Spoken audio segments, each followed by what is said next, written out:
अस्सलाम वालेकुम। आज के प्रोग्राम में दो खबरें जो हमने सिलेक्ट की हैं कि इसके ऊपर डिस्कशन की जाए। एक तो मिसिंग पर्सनस का मामला है जिसमें एक जर्नलिस्ट जो है उसका केस सुप्रीम कोर्ट के सामने है, इस्लामाबाद हाई कोर्ट के सामने है और उस हवाले से बहुत पावरफुल ऑब्जर्वेशन है। पावरफुल ऑब्जर्वेशन के ऊपर जब फैसला ही इतना पावरफुल आ जाए तो शायद पाकिस्तानी कौम की इससे बड़ी खिदमत ना हो सके। मैंने एक प्रोग्राम में पहले भी कहा था कि जिसको हाइब्रिड वॉर या फिफ्थ जनरेशन वॉर कहा जाता है उसके अंदर मुआशरे की तकसीम उसका बुनियादी फ़लसफ़ा है और मुआशरे की तकसीम की शायद बदतरीन शक्ल ये हो सकती है कि आपके मुआशरे से कुछ ऐसे तबके हों जहां मिसिंग पर्सनस को लेकर वो लोग साल हर साल से या महीनों से या हफ्तों से इंतज़ार में बैठे हों और उस शख्स का पता ही ना हो वो ज़िंदा है, मर गया है, लापता है, कहीं खुद चला गया है। बाज़ ऐसे लोग होंगे चंद एक जो अफ़गानिस्तान चले गए होंगे, बहुत सारे वो लोग होंगे जो इंटर्नमेंट सेंटर्स में पड़े होंगे, कुछ लोग एजेंसियों को मतलूब होंगे और शायद इंतहा से ज़्यादा संगीन नौइयत की दहशतगर्दी की कार्रवाइयों में मुलव्वस हो। लाइक प्रेड लैंड बॉम्बिंग में अगर कोई मुलव्वस है, कोई APS के अटैक में मुलव्वस है, वो लोग जिन्होंने हमारे यंग कैप्टन्स के या लेफ्टिनेंट जो थे, सेकंड लेफ्टिनेंट्स थे, उनके गले काटे, या वो जो FC के जवानों के साथ जो कुछ किया गया, अगर कोई ये सोचता है कि पाकिस्तानी कौम के दिलों में उनके लिए नरमी पैदा हो जाएगी तो ये खाम ख्याली है। ये कौम कभी उनको माफ़ नहीं करेगी। लेकिन ऐसे भी मुजरिम को आपको अंदराज करके अंदर बंद करना चाहिए। उसकी मिसिंग पर्सन वाली शक्ल जो है किसी पाकिस्तानी शहरी की, वो बहुत बदतरीन शक्ल है, नहीं होनी चाहिए। एक प्राइम मिनिस्टर इमरान खान का बयान है, मैं प्रोग्राम के आगाज़ में चाहूँगा कि पहले वो सुनवाऊँ, उसको रिलेट करके आगे चलेंगे, क्योंकि पाकिस्तान की जो अमेरिका के साथ फ्रंट लाइन एलाई की एक हैसियत है, जहाद अफ़गानिस्तान के दिनों में भी हम उसके इत्तेहादी थे और 9/11 के वाक़यात के बाद भी हम उसके इत्तेहादी हैं। हम उसके इत्तेहादी बनकर अपने मुल्क के अंदर एक आग और खून का खेल जो था वो तो आ गया। कभी क्लाशनकोफ आ गई जहाद अफ़गानिस्तान के दिनों में, अब वॉर ऑन टेरर के बाद खुद कुछ हमले हमारे घरों में आ गए जो नहीं आने चाहिए थे, लेकिन हमेशा हमें शक की निगाह से देखा गया। पहले प्राइम मिनिस्टर का बयान सुन लें, फिर ये मिसिंग पर्सन की तरफ आते हैं। दिखाएगा वो मुल्क जो सबसे बड़ा कोलैटरल डैमेज था अफगानिस्तान की जंग में अमेरिका के साथ शिरकत करने की, उसी के ऊपर सारा नजला गिर गया कि वो इसलिए नहीं कामयाब हुए क्योंकि पाकिस्तान की वजह से वो कामयाब नहीं हुए। गलतियां सारी वो कर रहे थे और वो सारा स्केपगोट पाकिस्तान बन रहा था। हमारा बड़ा ही ब्लीक पीरियड था, हमारे लिए बड़ी ह्यूमिलिएशन थी कि हम साथ भी दे रहे हैं, हम अपने आप को एला भी कह रहे हैं, वो एलाई हमें बॉम्बिंग भी कर रहा है, हमारे लोग भी मर रहे हैं, फिर ब्लेम भी हमें कर रहे हैं और कह रहे हैं हम आपको एड दे रहे हैं, और वो एड मिनिस्क्यूल थी जो कि नुकसान हुआ इस मुल्क को।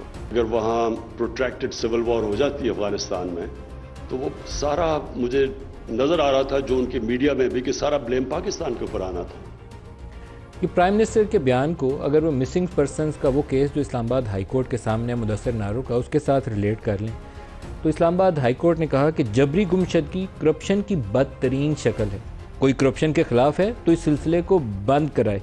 लापता सहाफ़ी के अहले खाना से मुलाकात में रोएदाद सुनकर वज़ीर-ए-आज़म इमरान खान समेत हम सख्त शर्मिंदा हैं, ये अटॉर्नी जनरल का।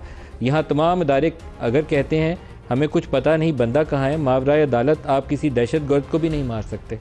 रिटायर्ड होने के बाद सारे किताबें लिखकर दयानतदार बन जाते हैं। ये बड़ी इंपॉर्टेंट ऑब्जर्वेशन है, इसके पीछे जाना चाहिए कि in the line of fire या in the line of duty, जो भी जनरल साहब की किताब थी, किसने कहा था कि अमेरिका को हमने बंदे पकड़ पकड़ के पकड़ाएं। रिटायर्ड होने के बाद सब सूफी बन जाते हैं, ये अदालत कह रही है। लोगों को लापता हो जाना पाकिस्तान पर धब्बा है। रियासत कहीं मौजूद होती तो मुतासरा फैमिली अदालत क्यों आती? क्यों ना आर्टिकल 6 लगाकर तमाम मुतलका चीफ एग्जीक्यूटिव का ट्रायल शुरू कर दें, ये अदालत कह रही है। एक हॉल ऑफ शेम बनाते हैं जिसमें सब चीफ एग्जीक्यूटिव की तस्वीर होंगी, सिर्फ चीफ एग्जीक्यूटिव क्यों, बाकी जिम्मेदारों की भी होनी चाहिए। अटॉर्नी जनरल ने कहा हतमी जिम्मेदारी चीफ एग्जीक्यूटिव की होती है, किसी को तो जिम्मेदार ठहराएंगे। चीफ जस्टिस कह रहे हैं 10 लाख लोग सड़कों पर निकलें तो लापता होने का सिलसिला रुक जाएगा। अटॉर्नी जनरल साहब आम तौर पर एग्जीक्यूटिव ये काम करती है कि इन मसाइल का लोगों का तहफ़्फ़ुज़, जानो माल का यकीनी बनाती है। अगर किसी के साथ जुल्म और नाइंसाफ़ी हो तो उसका हल देती है। अगर अटॉर्नी जनरल ये कहेंगे कि लोग सड़कों पर आ जाएँ तो फिर अदालत का निज़ाम, चीफ एग्जीक्यूटिव, पार्लियामेंट, इनका फंक्शन फौत नहीं हो जाता। मेरे लिए बहुत बड़ा ये ऑब्जर्वेशन, इनका ये जो स्टेटमेंट था, मुझे बड़ा अफसोस हुआ इस स्टेटमेंट के ऊपर, क्योंकि लोगों को कह रहे हैं 10 लाख निकलो, इसका मतलब है पार्लियामेंट कुछ नहीं कर सकती, अदालत, हमारी लॉ इन्फोर्समेंट एजेंसी वो कुछ नहीं कर सकती, इसलिए लोग सड़कों पर आ जाएँ, फिर वो स्ट्रीट जस्टिस का निज़ाम इसलिए राइज होता है। अटॉर्नी जनरल साहब मामलत करें, बताएं आर्टिकल 6 के तहत फ़ैसला दे देते हैं, फैसला अदालत दे दे तो बहुत बड़ी खिदमत होगी इस कौम की। मुझे कुछ वक्त दें, मावनत करके अपने ख्यालात अदालत को बताऊँगा। एक ब्रेक ले लें, ब्रेक से वापसी पे अपने मेहमानों के साथ इसी गुफ्तगू से आगाज़ करेंगे। हमारे साथ रहिएगा।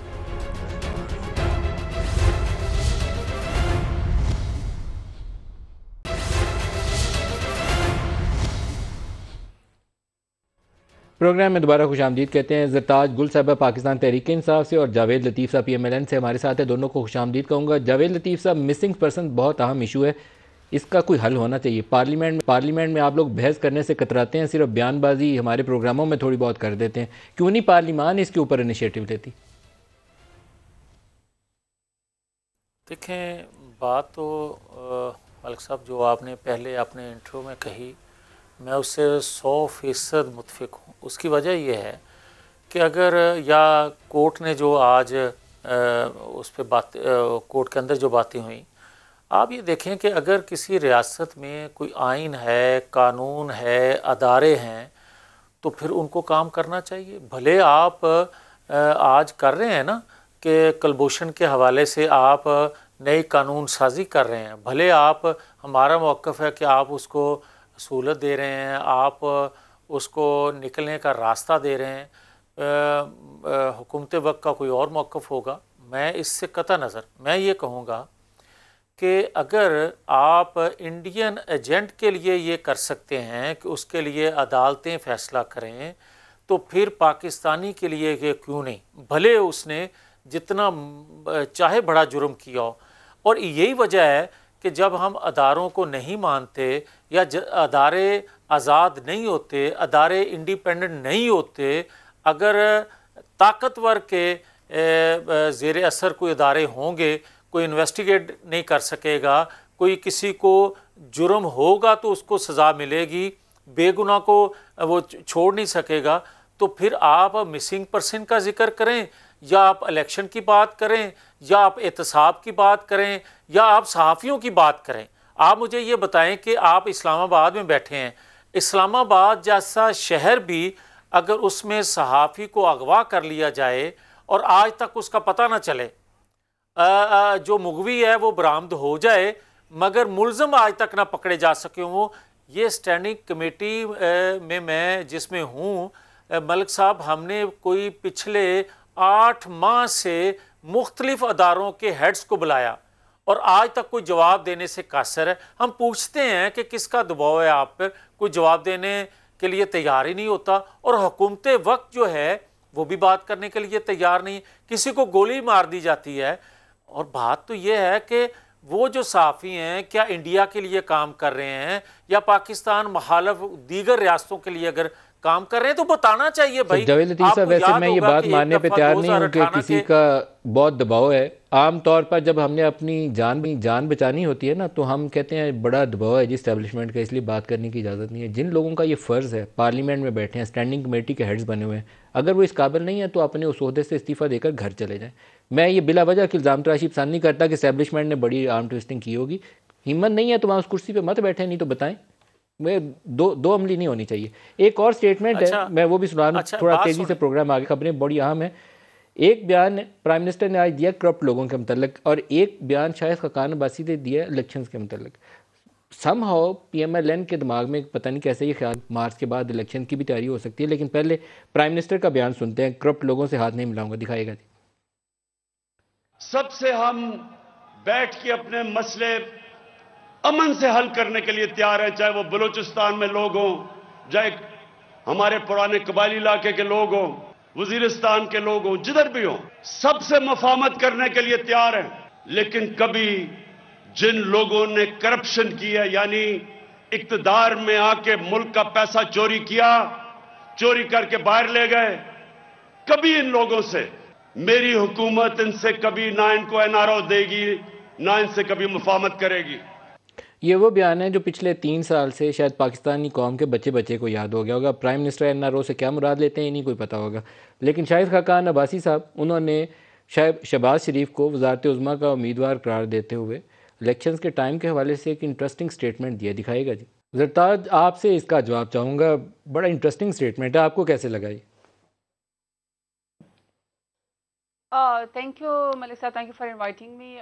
मैं ज़्यादा इनके स्टेटमेंट के गौर नहीं कर सकी, क्योंकि मेरा जहन आपकी वो इन्फोर्स डिसअपेरेंस के अंदर जो है वो उलझा हुआ था, चूँकि पहले उसका प्रोग्राम जवाब आपका दे बहुत फेमस है और लोग इसको देख रहे हैं। जी जी, तो प्रोग्राम आपका फेमस है, लोग इसको देखते हैं। मैं बिल्कुल भी नहीं चाहते कि ना आंसर्ड एक बात जाए। मियाँ जावेद लतीफ़ साहब ने इन्फोर्स डिसअपेरेंस के ऊपर बड़ी ज़बरदस्त कुलभूषण यादव से जो एक ऑर्डिनेंस था उसके ऊपर बात करते हुए कहा कि चाहे आप उसकी बात करें, चाहे आप मिसिंग पर्सन की बात करें, इदारों को जी ज़रूर रिस्पॉन्सिबिलिटी का एहसास होना चाहिए। तो ज़रा मैं आप आवाम को ये बात बताना चाहती हूँ कि कुलभूषण यादव को जो इम्यूनिटी थी, या जो इंटरनेशनल कोर्ट ऑफ जस्टिस के अंदर ये प्रियम्प्ट नहीं कर सके थे नवाज शरीफ, क्योंकि कुलभूषण यादव का नाम भी लेना पसंद नहीं करते थे। पता नहीं उनको क्या डर खौफ था इंडिया से दोस्ती का, कि कहीं उनकी दोस्ती न टूट जाए, क्योंकि पटका बदल और पगड़े बदल भाई तो नवाज शरीफ साहब है और उनका खानदान है, बाकी किसी तो पाकिस्तानी का ताल्लुक नहीं है। तो जब एक इंडियन रॉ का एजेंट जो है वो आर्म फोर्सेस का बंदा पकड़ा जाता है कुलभूषण यादव, तो उसका नाम नवाज शरीफ साहब नहीं लेते थे, जबकि वो कहते थे कि उनकी अपनी कन्फेशनल स्टेटमेंट है कि मैंने बलोचिस्तान को तोड़ने की और लिबरेशन की जो है मुझे ये वो दिया गया था, टारगेट दिया गया था। आप मिसिंग पर्सन का जवाब देना चाहेंगी? ये तो फिर वो रेटरिक पुराना हो जाएगा। मिसिंग पर्सन के ऊपर कुछ कहना चाहेंगी? दोनों देती हूँ, दोनों देती हूँ। तो आईसीजे की जो जुरिस्डिक्शन थी, नवाज शरीफ साहब ने खुद उसको एक्सेप्ट किया था। अब अगर हमें उन्होंने कहा है कि आपने इसको कौंसल तक जो है आपने रसाई देनी है, नहीं तो जनीवा कन्वेंशन के अंदर आपके ऊपर सैंक्शन लग जाए, इंसानी हकूक की आप खिलाफ वर्जी करेंगे, तो ये सब चीजें नवाज शरीफ का मुबारक हो। हम तो पाकिस्तान के ऊपर कोई पाबंदी नहीं मैं आपकी बात पहली बात तो यहाँ पे सेकंड इंडोर्समेंट कर देता हूँ कि वो जो इंटरनेशनल कोर्ट ऑफ जस्टिस का फैसला था उसकी रोशनी में लॉ अमेंड हुआ है, वो किसी को एनआरओ नहीं दिया गया, वो इबाहम है किसी के दिल में, तो उसको दूर कर लें। मिसिंग पर्सन पे आ जाए, मिसिंग पर्सन पे वेरी काइंड ऑफ यू। जी, अभी जैसे ही आपने अपना इंट्रो मिसिंग पर्सन के ऊपर स्टार्ट किया, मैंने डायरेक्ट डॉक्टर शीरी मजारी साहिबा की, ह्यूमन राइट्स की हमारी मिनिस्टर हैं, बड़ी तगड़ी मिनिस्टर है और बड़ा खुल के अपना मौका बयान करती हैं, और मैंने फ़ौरन जाके उनको मैसेज किया और कॉल की कि जी मुझे ज़रा इन्फोर्स डिसअपेरेंस के ऊपर जो है वो बिल का बताया जाए। देखें मलिक साहब, हमारा बड़ा क्लियर स्टांस है, प्राइम मिनिस्टर इमरान खान का और उनकी कैबिनेट का बड़ा क्लियर स्टांस है, न पाकिस्तान में इन्फोर्स डिसअपेरेंस की इजाजत है, न अबडक्शन की इजाजत है, न किडनैपिंग की इजाजत है। मावराए अदालत कोई फैसला नहीं होगा, क्योंकि ये स्टेट की ये रिट है स्टेट की। हमारा जो बिल है वो है इट क्रिमिनलाइज, ये मैं आपको डॉक्टर शीरी मजारी का बिल बता रही हूँ जो उन्होंने मुझे भी भेजा है। It criminalizes enforce disappearance with criminal punishment for those who indulge in such act. यानी कि जो हमारा बिल है, जो किसी को बगैर उसके रीजन कोई भी हो अबडक्ट नहीं कर सकता, डिसअपेयर नहीं कर सकता, पाकिस्तान में ऐसे किसी को भी इजाजत नहीं है। उसको कोर्ट के सामने पेश किया जाएगा, रीजन बताई जाएगी, थाने में पता होगा, जिसने भी जिस तरीके से उसका होगा वो हमें उसका बताएगा। आमना मसूद जंजुआ जो इसको लीड करी थी, मैं भी उनसे मिली हूं, प्राइम मिनिस्टर इमरान खान भी उनसे मिले हैं, हमने ये बात उनको क्लियर कर दी और प्राइम मिनिस्टर इमरान खान के बड़े सख्त अहकामात है ये क्रिमिनल एक्ट तो है, किसी को आप अबडक्ट भी नहीं कर सकते, इन्फोर्स डिसअपेरेंस भी नहीं हो सकती, लॉ की इन्फोर्समेंट कोई नहीं होती, फैसला कर दें, 4 बंदों को सजा दे दें, आइंदा से एक भी नहीं होगी। एग्रीड। देखिए मेरे तो आपको बड़ा क्लियर अपनी इन्फोर्समेंट का जो डिसअपेरेंस इन्फोर्स डिसअपेरेंस का जो बिल है, मैंने आप उसका लुबे-लुबाब डॉक्टर शीरी मजारी ने अभी मुझे भेजा है, मैंने आपको बता दिया कि पाकिस्तान में प्राइम मिनिस्टर इमरान खान दूसरा हिस्सा मैं दोनों खबरें आपसे कवर करनी है, तो जावेद लतीफ साहब से पहले पूछ लेते हैं। जावेद साहब, आपको कैसे लगा कि मार्च के बाद इलेक्शंस हो सकते हैं? शाहिद खान साहब ने क्या सोच के बयान दिया? देखें, जो हालात 3.5 सालों में बन गए हैं, उसके बाद तो मेरा ख्याल है कि किसी बंदे से भी 22 करोड़ अवाम में से किसी से पूछें तो वो आपको ये कहेगा कि ए कम टुरदा नज़र नहीं आंदा, ए चलन वाला कम नहीं हैगा, ये आई चलाई हुआ है, ये एक वेंटिलेटर पे पड़ी हुकूमत है जो किसी वक्त भी डेड बॉडी बन जाएगी। आप ये तो कोई नई बात है नहीं कि मार्च के बाद इलेक्शन नहीं होंगे। मैं तो समझता था और सुनने में तो यही था कि मार्च तक इलेक्शन हो जाएंगे, मगर अब को थोड़ा सर क्यों हो जाएंगे? 3 माह आगे इलेक्शंस करवाने के इस वक्त जो तरीके हैं वो प्राइम मिनिस्टर खुद से अनाउंस कर दें, या हाउस के अंदर उनकी मेजोरिटी खत्म हो जाए, नो कॉन्फिडेंस हो जाए, कोई और ईवान में अक्सरियत हासिल ना कर सके, या एक उनके ऊपर फॉरेन फंडिंग का पीटीआई का केस है उसका कोई ऐसा एडवर्स डिसीजन आ जाए। अदरवाइज तो कोई तरीका है ही नहीं है सर। आप कैसे कह सकते हैं कोई मावरा आइन तरीका तो हो सकता है, आइन के अंदर तो ये 2-3 तरीके ही हैं। नहीं, ये 2-3 तरीके ही अगर आइनी हदूद में रहते हुए अदारे अपनी जगह चले जाएं तो ये 2-3 तरीके जो आपने बताए इसी तरह हुकूमत हट जाएगी, मगर अभी तक वो अम्ब्रेला हटी नहीं है और यही हम डिमांड कर रहे हैं। यही मेरी अर्ज सुन लें, मैं जो बात कहना चाहता हूँ आपसे कि शायद पाकिस्तानी कौम के हालत पर रहम नहीं किसी को आ रहा और शायद रियासत पर भी किसी को रहम ना आ रहा हो, मगर जो लाने वाले हैं उनको ये एहसास होना शुरू हो गया है कि अगर बज़िद रहे कुछ अरसा और तो पाकिस्तानी मईशत जो डूब गई है आलमोस्ट, इससे जो असरात आएंगे पाकिस्तानी कौम पर, रियासती इदारों पर और रियासत की सलामती पर, वो शायद उसका शायद खुदा ना करे ऐसा मौका आए, वो नाकाबिले बयान है। इसलिए मैं ये समझ रहा हूँ कि ये कहत है, बंगाल में एक जो कहत आया था, आज पाकिस्तान एक नए कहत की शक्ल में है कि ठेले दुकानें भरी हुई हैं सब्जियों फलों से, मगर लोगों के पास सकत नहीं है उसकी खरीदारी के लिए। जब लोग भूखे मरेंगे तो फिर मुझे ये ऐसे हालात होने जा रहे, कोई प्राइम मिनिस्टर के खिलाफ ये नो कॉन्फिडेंस ले आए, कोई मार्च इनका इतना तगड़ा हो जाए या इलेक्शन कमीशन से कोई फॉरेन फंडिंग का फैसला आ जाए, प्राइम मिनिस्टर खुद क्यों इलेक्शन कराएंगे? उन तो 5 साल उनकी मुद्दत है। अच्छा देखिए मलिक साहब, सीधी सी बात है कि बद्दुआओं से, तावीलें देने से और किसी और की तरफ देखने से कि आप शेरवानियाँ पहले पहन लें और आप जी अपनी काबीना का भी पहले से ऐलान कर दे, हर वो तरीक़ेकार, चाहे आपको उसामा बिन लादेन से पैसे लेने पड़े बेनज़ीर की हुकूमत को दिलाने के लिए, गिराने के लिए, $10 मिलियन लिए थे, बेनज़ीर साहिबा ने खुद फरमाया था कि नवाज शरीफ ने लिए हैं, वो माशाल्लाह से रज भी मियां जावेद लतीफ़ साहब के पार्टी के लीडरान को जाता है।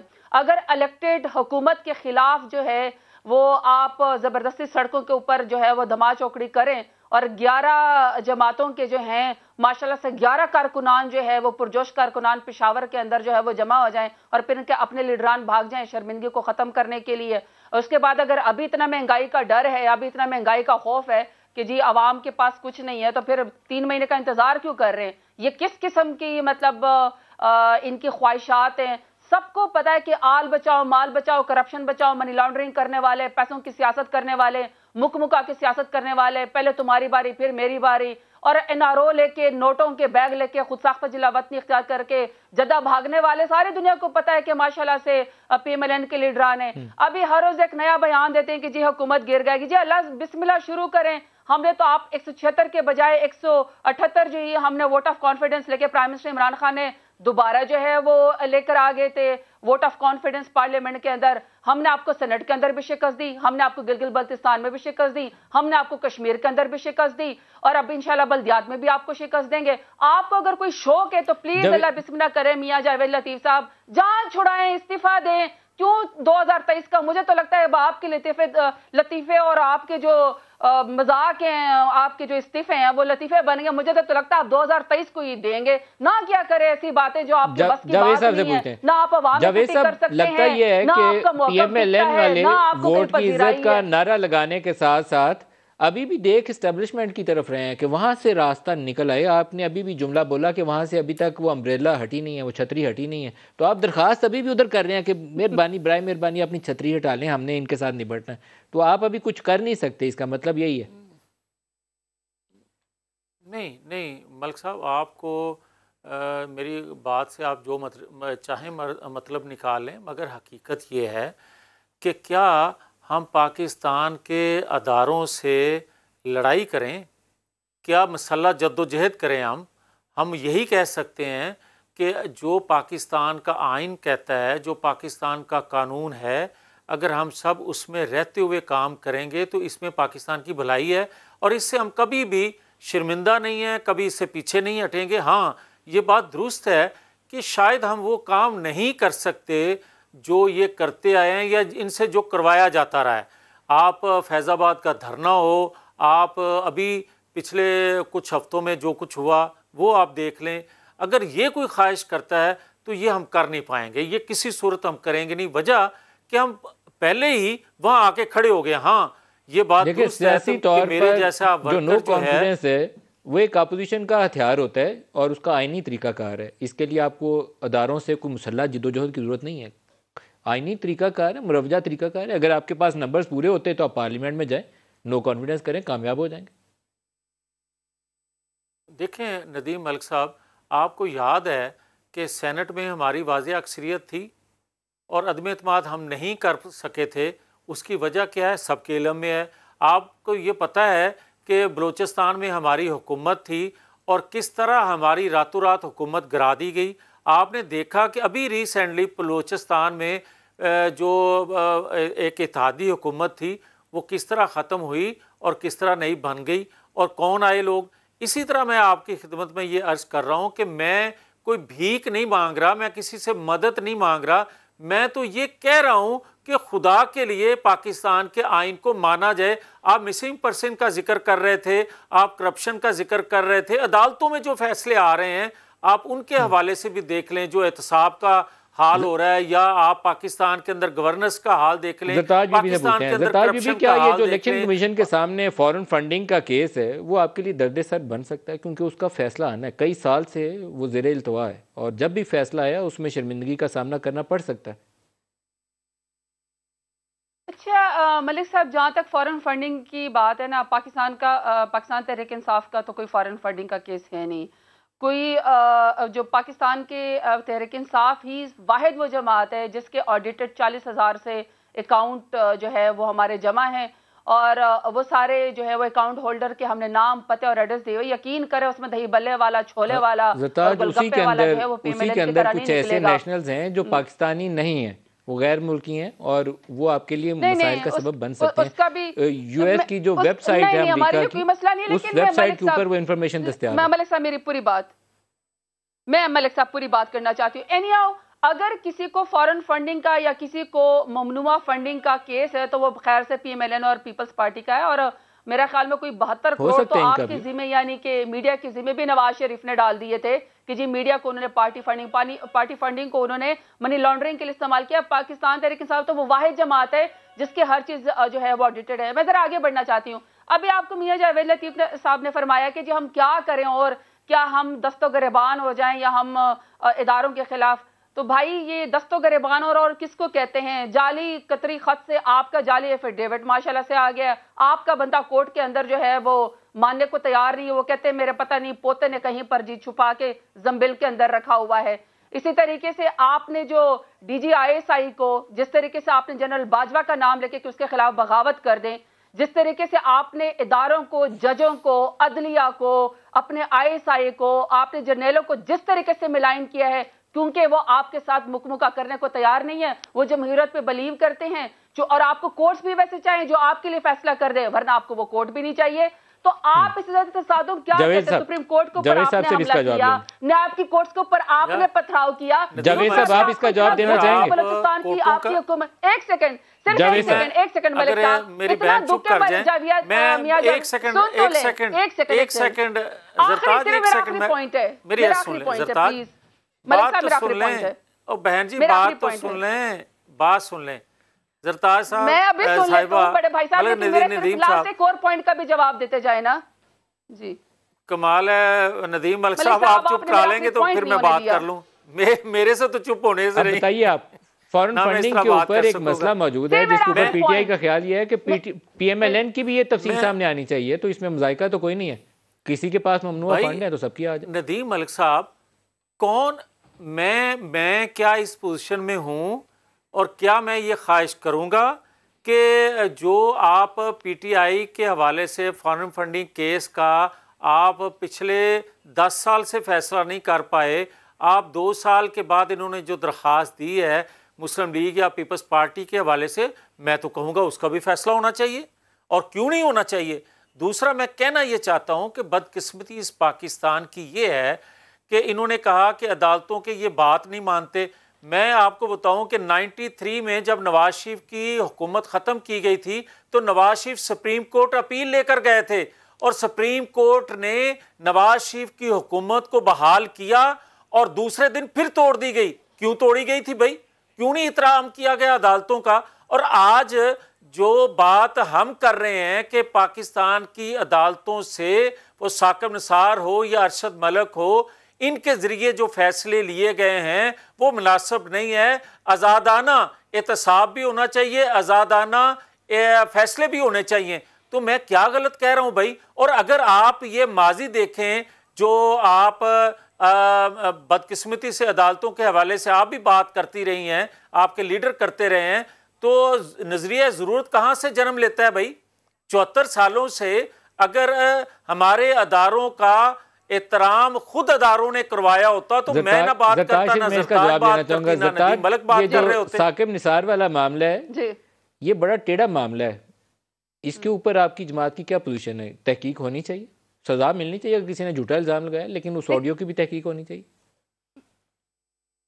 देखिए मलिक साहब, आज तो पहली दफा मैं समझती हूँ कि मुझ समेत हर पाकिस्तानी ये चाहता है कि इस केस का मंतकी अंजाम पहुंचे, और उसकी वजह है, देखिए ना, एक मुनज़्ज़म तरीके से एक सियासी जमात जिसका नाम के PMLN है, वो मुनज़्ज़म तरीके से बाकायदा एक कैंपेन चलाती है किसी भी इदारे के खिलाफ, और मिलाइन करती है, और अवाम में और अदलिया के बीच में जो है वो एक डिफाइनिंग मूवमेंट या एक लाइन क्रिएट कर देती है कि वो कहती है कि जी ये मुतनाज़ा हैं, और उसका रिजल्ट क्या निकलता है? वो भंगड़े डालना शुरू कर देते हैं, वो मिठाई बांटना शुरू कर देते हैं, सिर्फ ये कहने के लिए कि अभी एक शख्स का जाली एफिडेविट आया नहीं जी, मरियम नवाज और नवाज शरीफ के खिलाफ जो है वो मुकदमे झूठे, ये उनको जो है वो मुकदमों में जी बरी जिम्मा कराना शुरू कर देते हैं, अल्टीमेट ये बेनिफिट उसका लेना शुरू कर देते हैं। आज जब हज़रत खुद नोटिस के अंदर जब वो बता रहे हैं कि मेरे पास तो है ही नहीं, पता नहीं मैंने किसको दिया था, और या मेरे पता नहीं पोते के पास है, पोता में जो मेरा कहीं छुप है। मैं सिर्फ ये कहना चाहती हूँ कि देखें, जस्ट 30 सेकंड में होनी चाहिए, बिल्कुल होनी चाहिए। और वो जो आखिरी सवाल मैंने नहीं सुना था, बात इतना खत्म हो जाती है जावेद लतीफ साहब को बलूचिस्तान की हुकूमत गिराने का, जरा ये बताएंगे कि उसका क्रेडिट आपका भी और जावेद लतीफ साहब आपका भी दोनों का शुक्रिया अदा करूंगा। जावेद साहब अटॉर्नी जनरल जो है पाकिस्तान के, हम ब्रेक ले लें, ब्रेक से वापसी पे दो जो बड़े इस वक्त अहम और हसास तरीन नोयत के केसेस हैं उसके अंदर ये नुमाइंदगी भी करेंगे, क्या मौक़िफ़ है इनका, मैं इन्हीं से जानने की कोशिश करूंगा। एक ब्रेक ले लें, हमारे साथ रहिए।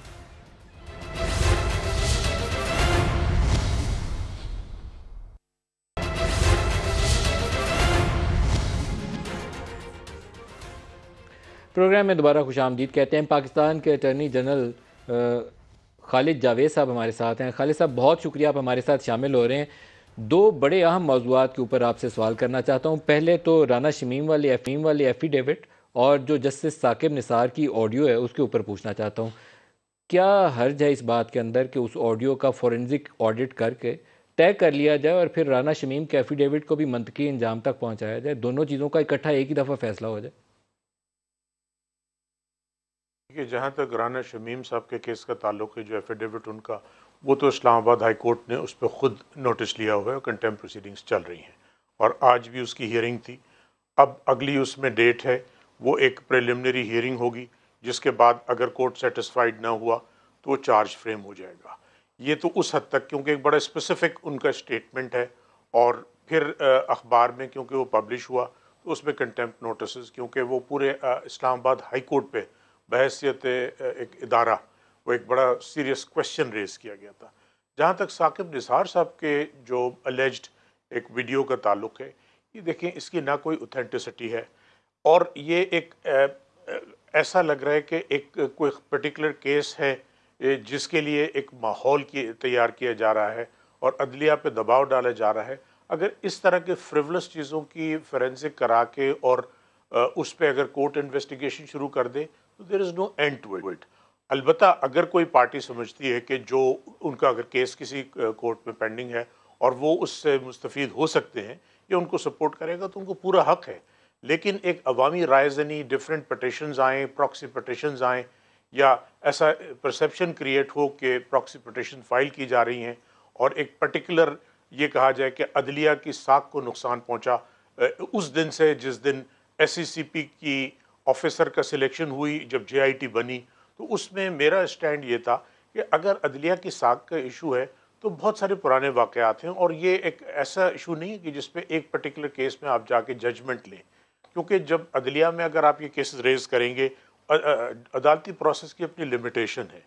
तो अगर किसी को एतराज़ है, जो समझते हैं कि अगर उनके केस को कोई प्रेजुडिस हुआ है, उस केस में ज़रूर यूज़ कर सकते हैं। ये है गवर्नमेंट। अटर्नी जनरल साहब, आपकी बात में वज़न है, क्योंकि कल को कोई नई ऑडियो आ जाएगी तो फिर तहकीक कौन करेगा। लेकिन हो सकता है ये केस या ये इल्ज़ाम जो है मरियम या नवाज शरीफ के केस को बेनिफिट करने के लिए किसी ने घड़ा हो, लेकिन former chief justice of Pakistan के ऊपर इल्ज़ाम है, ऑडियो आपके सामने है, और आपने उसको फ्रिवलस भी कहा और ये भी कहा कि उसकी ऑथेंटिसिटी भी नहीं है। तो इसको इस्टेब्लिश करना चाहिए। आपके बयान से तो ये दोनों चीज़ें आप रद्द कर रहे हैं, राइट ऑफ कर रहे हैं, लेकिन आप FIA से उसकी रिपोर्ट बनवाएं और अदालत में जमा करवा दें, ख़त्म ही हो जाए, और पकड़ें जिसने झूठा इल्ज़ाम लगाया चीफ जस्टिस पाकिस्तान के ऊपर। देखिए, जिस केस के लिए अगर आप रेफरेंस से बात कर रहे हैं, उस केस में पार्टी मौजूद है और उनमें कैपेसिटी भी मौजूद है लिटिगेट करने की। अगर वो इस इशू को रेज़ करके अपने अपील में या अपने किसी ख़ास केस में ले जाने चाहते हैं, वो उनका हक़ है, वो उसकी मेरिट पे कंटेस्ट किया जाएगा। लेकिन अगर इसको बुनियाद बना के एक इस प्रोसेस पे गवर्नमेंट या कोर्ट इस प्रोसेस पे शुरू हो जाए, तो ये इतना स्लिपरी स्लोप है कि हर दूसरे रोज़ एक वीडियो, यहाँ तकरीबन इस्लामाबाद में बहुत से लोग बैठे हैं जो कहते हैं अब हमारे पास, किसी के पास सिनेमा स्कोप है, किसी के पास कोई और रिकॉर्डिंग है। तो इससे नतीजा क्या होगा? देखिए, अदलिया वो इदारा है जिसके जज साहिबान, ख़ास तौर पे मौजूदा जज साहिबान, ना बयान दे सकते हैं, ना ट्वीट कर सकते हैं, ना अपने ऊपर इल्ज़ामात का जवाब दे सकते हैं। वो ओपन कोर्ट में प्रोसीडिंग्स होती है, हर एक जाके उनकी प्रोसीडिंग्स को देख सकता है, सुन सकता है, उस पर कॉमेंट कर सकते हैं। हमारे पाकिस्तान में बड़े अच्छे जर्नलिस्ट हैं, कोर्ट रिपोर्टर भी हैं, वो उसको रिपोर्ट करते हैं। लेकिन अगर ये प्रोसेस शुरू हो जाए कि किसी ने भी एक इल्ज़ाम लगाया कि मेरे पास एक वीडियो है और उससे एक बहस शुरू हो जाए, उसका नतीजा क्या होगा? अगर जुडिशल प्रोसीडिंग शुरू हो जाए, ये इंक्वायरी कमीशन बन जाए, तो वो इदारे मलाइन होने शुरू हो जाएंगे जिनका इसमें कोई लेना देना नहीं है, जो जवाब नहीं दे सकते। अगर कोई स्पेसिफिक इंस्टेंस है, जैसे राना शमीम जज साहब अरशद ने बड़ा मलिक की भी specific एक वीडियो allegation है। लगाया। जज अरशद मलिक तो अब इस दुनिया में नहीं है, लेकिन उनकी वीडियो एक तो मौजूद है और दूसरी की तरफ आपने खुद कहा कि सुनने में आता है कि शायद कोई और भी वीडियो जारी होगी। तो क्या उसकी भी ऑथेंटिसिटी, उसकी क्रेडिबिलिटी, उसकी दुरुस्तगी जांचने की ज़रूरत है, या उसको भी नज़रअंदाज कर देना चाहिए? देखिए, वो अगर किसी ख़ास केस पे वो वीडियो जो उसका इम्पैक्ट है या उसकी वजह से उसका रिज़ल्ट पे, आउटकम पे कुछ इम्पैक्ट आ सकता है, तो वो एग्रीव पार्टियों को पूरा हक़ है कि उसमें जाएंगे। लेकिन अगर ये पब्लिक एट लार्ज में ये डिबेट शुरू हो जाए और कोई वॉलंटियर करे कि जी अदालत जो है इंडिपेंडेंटली इसको इन्वेस्टिगेट करना शुरू करे, तो अदालत के पास फैक्ट फाइंडिंग की इस तरह की बड़ी लिमिटेशंस होती हैं। जहाँ तक गवर्नमेंट का ताल्लुक है, गवर्नमेंट ने अगर ये रास्ता अपना लिया और शुरू कर दिया, तो there is no end to it.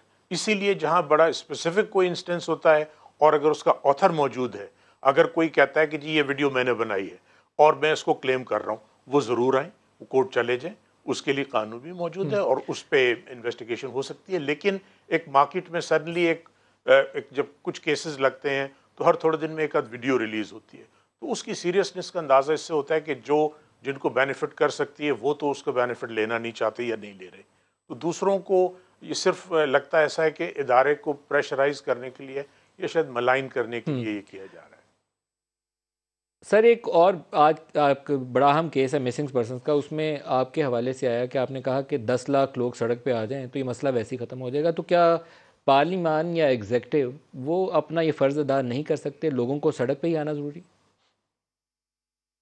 नहीं, देखिए, मैं उसको क्लैरिफाई कर दूं, ये एक शायद गलतफहमी उससे पैदा हुई है। जो मैंने कहा था, ये केस चल रहा था मुदस्सिर नारो साहब का, उनकी फैमिली की तरफ से, वालिदैन की तरफ से, और वज़ीर आज़म ने मुलाकात की। उसके कॉन्टेक्स्ट में वज़ीर आज़म ने कुछ इंस्ट्रक्शंस इशू किए हैं। इसका एक बैकग्राउंड है, उसमें JIT भी बनी थी, जो कमीशन है वो उसके सामने भी प्रोसीडिंग हो चुकी हैं, FIR भी लॉन्च हो गई थी। तो आज कोर्ट की ऑब्जर्वेशन ये थी कि हम इन तमाम मिसिंग पर्सन केसेस में हम प्रोसीडिंग शुरू करना चाहते हैं chief executive of the country, जो कि इलेक्टेड प्राइम मिनिस्टर होते हैं, और सेक्शन 6 की प्रोसीडिंग्स ट्रीज़न की। तो उसमें मैंने कहा था, देखिए, ये अगर ट्रीज़न की प्रोसीडिंग करना, ये वैसे तो फेडरल गवर्नमेंट का प्रिविलेज है, लेकिन ये हल उसका नहीं है। ये कुछ चीज़ों का जुडिशल हल नहीं होता। और अब ईरान में एक इनकलाब आया, वहाँ 10 लाख लोग सड़कों पर आ गए थे, वो बिल्कुल सिस्टम चेंज हो गया। यहाँ एक बिल्कुल डिफरेंट है। ये मैंने उस कॉन्टेक्स्ट में बात कही थी, उसको शायद बिल्कुल डिफरेंट मतलब ले लिया गया कि मैं ये सजेस्ट कर रहा हूँ कि पाकिस्तान में 10 लाख लोग सर, लेकिन निकल जो आए। भी कॉन्टेक्स्ट हो, पाकिस्तान में क्या इसका मसला है? और मतलब यही आपने बनता है कि पार्लिमान और एग्जेक्टिव ये फ़र्ज़ अदा नहीं कर सकते, तो फिर लोगों को सड़कों पे आना पड़ेगा। इतराफ़ शिकस्त हो जाता है किसी हद तक। नहीं, मैं एक्सप्लेन करूं आपको। देखिए, ये एक बहुत अहम सवाल है, क्योंकि रियासत की जिम्मेदारी है लोगों की ज़िंदगी और आज़ादी की हिफाजत। पाकिस्तान का डायलेमा ये रहा है कि 9/11 के बाद एक ऐसी जंग शुरू हुई जो सारी दुनिया को जिसमें लपेट में लिया, जिसमें सबसे ज़्यादा अगर एक मुल्क था जिसने कुर्बानियाँ दी, जिसके शहरियों ने, जिसकी अफवाज ने, जिसकी लॉ इन्फोर्सिंग एजेंसीज ने, पुलिस ने, वो पाकिस्तान है। और बदकिस्मती से एक अच्छी खासी तादाद में पाकिस्तान के लोग थे, वो शायद बहकावे में आके या किसी मिसअंडरस्टैंडिंग की वजह से उन्होंने दूसरे मुल्कों का रुख इख्तियार किया। कुछ सीरिया गए, और ये माजी में 10-15 साल में ये हुआ है। अफ़गानिस्तान चले गए, दूसरी कंट्रीज़ में चले गए। अब उनकी फैमिलीज़ जो हैं उन्होंने भी केसेस शुरू किए। हो सकता है एक जंग हो रही थी, पाकिस्तान की अफवाज एक बड़ा सीरियस उन्होंने जंग लड़ी है, रद्दुल फसाद था, और उससे पहले जो जंग लड़ी गई, जिसके बाद अब अल्हम्दुलिल्लाह एक बिल्कुल डिफरेंट पाकिस्तान है जिसमें हम रहने के काबिल हैं। तो उस कॉन्टेक्स्ट में ज़रूर इश्यूज़ आए थे, लेकिन आज भी देखिए कि आखिरी केस जो अब इस्लामाबाद हाई कोर्ट में जितने केसेस पेंडिंग हैं, कोई 2016 का है, 2015 का है, उससे पहले के हैं, और ये केसेस हैं। वो रियासत की जिम्मेदारी है, रियासत की। ये इसका इलाज ये नहीं कि लोग सड़कों पे निकल के इसका इलाज करें। इलाज यही है कि रियासत, अल्लाह पाक करे हुकूमत, कि यहाँ हुकूमती पर कोई इदारे, मिसिंग वो पर्सन ना तमाम रहे, मिलके। और आपको अल्लाह पाक इसमें कामयाबी दे और इस्लाम कोर्ट को भी हिम्मत और ताकत दे कि इन मसाइल को हल करे। पाकिस्तान मजबूत होगा इससे। खालिद जावेद साहब, अटॉर्नी जनरल पाकिस्तान, बहुत शुक्रिया आप हमारे साथ रहे। आज के लिए इतना ही। अल्लाह हाफ़िज़।